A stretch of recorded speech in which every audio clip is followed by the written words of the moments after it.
বৌমা শাশুড়ির এই ঝগড়ার প্রধান কারণ হচ্ছে জেনারেশন গ্যাপ, ঠিক কিনা? শাশুড়ি এক জেনারেশনের আর বৌমা আরেক জেনারেশনের। শাশুড়ি ভাবে একরকম, বৌমা ভাবে আরেক রকম। শাশুড়ি চায় বউর উপর খবরদারি করতে, বউ চায় শাশুড়ির উপর খবরদারি করতে। এই ডমিনেটিং এর কারণে কিলাকিলি আছে না নাই? এটা ঠিক না। আমার শাশুড়ি মায়েরা যারা আছেন, প্রথমে শাশুড়ি দিয়ে শুরু করি। আমার মাইকের আওয়াজ যে ঘরগুলোতে যায়, আমার শাশুড়ি মাদেরকে বলবো, বউদের উপর অত্যাচার করবেন না। ছেলেরা প্রশ্ন করে, তোর কাছে তোর বউ বড় না আমি বড়? আছে না নাই? এটা একটা প্রশ্ন হইল। তোর বউ বড় না আমি বড়? দুইজনেই বড়। তো এক ছেলে সুন্দর উত্তর দিছে, আমার কাছে ভালো লাগছে উত্তরটা শুনে। এক মা প্রশ্ন করছে, তোর এতদিন আমি লালন পালন করে বড় করলাম, জীবন যৌবন তোর জন্য শেষ করলাম, আজকে বউ পাইয়া বউ তোর আপন হয়ে গেল? এবার ছেলে উত্তর দিছে, মা, আমার মুখ থেকে মা ডাক শোনার জন্য তুমি কি কষ্টটাই না করছো জীবনে।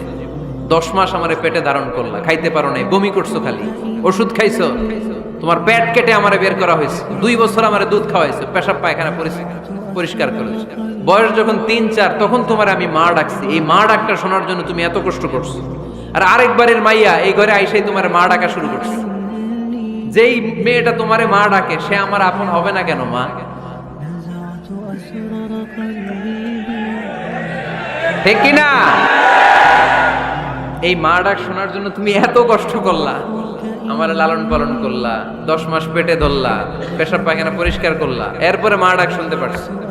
আর আরেকবারের মেয়ে জানা নাই চিনা নাই এসেই তোমার ডাকা শুরু করছে মা। তো যে আমার মারে মা ডাকে তার স্থান তো আমার কলিজায়, ঠিক কিনা? শাশুড়ি আম্মারা যারা আছেন, প্লিজ বৌমাদেরকে কষ্ট দিয়েন না। অনেক শাশুড়ি আছে পান থেকে চুন খসলে রেগে যায়, পদে পদে স্ত্রীর ভুল ধরে, বউয়ের ভুল ধরে, আছে না নাই? এটা করবেন না। সে তো নতুন, আপনার অনেক এক্সপিরিয়েন্স হতে তার সময় লাগবে, তাকে সময় দিন, তাকে ভালোবাসুন, ঠিক কিনা? না বুঝে সামান্যতে বৌমারে বদদোয়া দেয়, এরকম আছে না নাই? কিন্তু বুঝতে চায় না, বৌমারে যদি বদদোয়া দেয় তাহলে তার নিজ ছেলের পরিবারের ক্ষতি। পেটে ধরা যে ছেলে, ছেলের পরিবারের কিন্তু ক্ষতি, তার আপন নাতি নাতনিদেরই ক্ষতি। আওয়াজ করে বলেন ঠিক কিনা?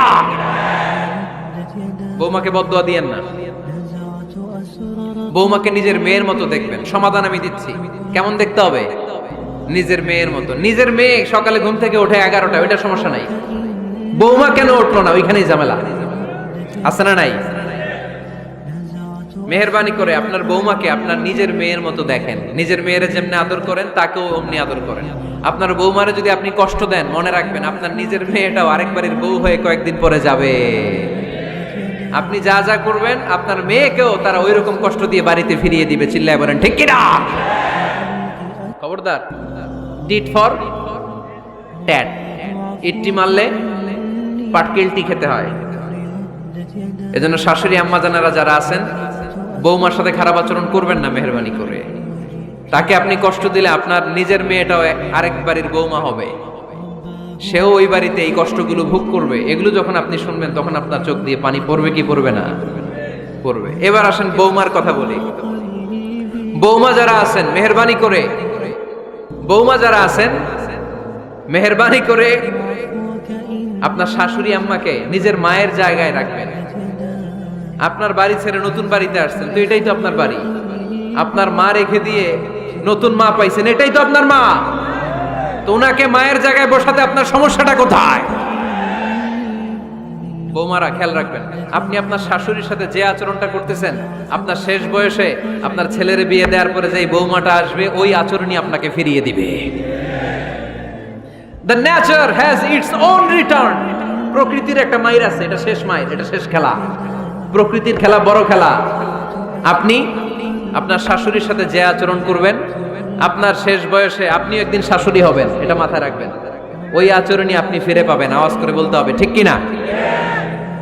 এজন্য 9 নাম্বার পয়েন্টস হচ্ছে মিউচুয়াল রেসপেক্ট। সবাই যেন সবাইকে ভালোবাসি। দোষ ছাড়া মানুষ নাই। সবার দোষ আছে, আমরা যেন একে অন্যের দোষ না খুঁজি। বৌমারা, আপনাদের কেন যদি আমার মাইকের আওয়াজ যায়, অল্প কিছু টেকনিক অবলম্বন করলে আপনি আপনার শাশুড়ির মন জয় করতে পারবেন। শাশুড়িরা আসলে বেশি কিছু চায় না, আগের জামানার মানুষ তো, এদেরকে ওইভাবে হাত করতে হবে। মাঝে মাঝে একটু শাশুড়ির মাথায় তেল দিয়ে দেন, চুলে তেল দিয়ে দিবেন আর কি, মাঝে মাঝে চুল আশ্রয় দিবেন, এগুলো কিন্তু খুব পছন্দ করে শাশুড়িরা। ওনার প্রেশারটা একটু মেপে দিবেন, ডায়াবেটিক্সের ওষুধটা খাইলো কিনা সময় মতো খোঁজ নেবেন, কি পছন্দ করে খেতে একটু রান্না করে দিবেন। যেই বক্তার ওয়াজ শুনতে পছন্দ করে ওই বক্তার ওয়াজগুলো ডাউনলোড করে শাশুড়ি আম্মাকে দিবেন, ইসলামী বই দিবেন। দেখবেন বয়স্ক নারীরা মাহফিল যেতে খুব পছন্দ করে, ওয়াজ শুনতে খুব পছন্দ করে, নবীদের কাহিনীগুলো শুনতে পছন্দ করে। বসায় বসায় একটু কাহিনীগুলো শোনাবেন। বাইরে বেরোলে জিজ্ঞেস করেন, আম্মা আপনার কিছু লাগবে কিনা। আর একটা টিপস আছে, চুল যখন আশ্রাবেন আর শাশুড়ির মাথায় যখন তেল দিয়ে দিবেন, তখন অতীতের কথা জিজ্ঞেস করেন, দেখবেন অতীতের স্মৃতিতে হারিয়ে গিয়েছে আপনার শাশুড়ি। কি জিজ্ঞেস করবেন জানেন? জিজ্ঞেস করবেন, আম্মা জান, মুক্তিযুদ্ধের সময় আপনার বয়স কত ছিল? ওই সময় মুক্তিযুদ্ধের সময় আপনাদের এলাকায় কি কি হয়েছিল মা? আরেকটা প্রশ্ন করবেন, মা বিয়ের সময় আপনি কেমন ছিলেন? ওই দিন দেখবেন বুড়ি আর বুড়ি নাই, জুয়ান হয়ে গেছে। ওই দিন বলবে, মা আমি অনেক সুন্দরী ছিলাম, আমার মাথায় অনেক চুল ছিল, আজকে নাই। আমগো গ্রামে আমার চাইতে সুন্দরী মাইয়া ছিল না। অতীতের স্মৃতিতে, স্মৃতি হাতরাতে হাতরাতে তিনি হারিয়ে যাবেন।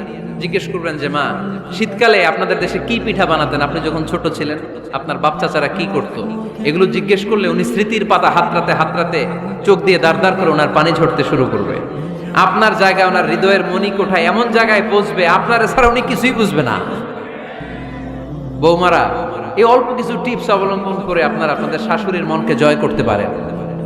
শাশুড়ি বৌমার দ্বন্দ্ব আমরা চাই না, আমরা চাই শাশুড়ি বৌমাকে নিজের মেয়ের মতো জানো, আর বৌমার শাশুড়িকে আপন মায়ের মতো ভালোবাসুক, ঠিক কিনা? এই মিউচুয়াল রেসপেক্টই পারে শাশুড়ি বৌমার দ্বন্দ্বকে দূর করতে আর ঘরটারে শান্তির টুকরা বানাতে। আওয়াজ করে বলেন ঠিক কিনা? কয়টা গেল? আর আছে কয়টা?